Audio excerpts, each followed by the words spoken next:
আমি আবার চলে আসলাম আপনাদের সামনে। যেগুলো বললাম যে জিনিসগুলো দেখাবো, এই যে এই হচ্ছে সেই জিনিস। এগুলা কি ভাই, আমি আপনাদেরকে এই পণ্যগুলো দেখাবো। আপনার ইচ্ছা করলে আপনারা এরকম এরকম প্লাস্টিকের ব্যাগ, হ্যাঁ আমার তো তাই মনে হচ্ছে, প্লাস্টিকের বস্তার ভিতরে আপনারা এইভাবে ধান চাল ভরতে পারবেন। আমি এখন আপনাদেরকে দেখাই। এটা হলো প্লাস্টিকের বস্তা। এমনি আপনি ভিতরে কিছু রাখবেন না, এমনি সামান কাগজের মতো পড়ে থাকবে।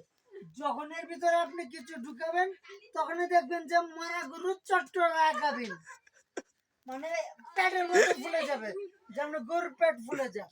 তো আমি আপনাদেরকে এখন সেই জিনিসটাই দেখাচ্ছি। তো আপনারা সবাই দেখবেন যে এর ভিতরে আমার মনে হচ্ছে ধান আছে। আবার আপনি ধান রাখতে পারবেন, গমও রাখতে পারবেন। তো আমি আশা করি আমার এই ভিডিওটা আপনাদের ভালো লাগবে। যদি ভালো লাগে বেশি বেশি ফলোয়ার করে দিন, শেয়ার করে দিন। আল্লাহ পাক আপনাদেরকে ভালো রাখুক, আমাদেরকে ভালো রাখুক।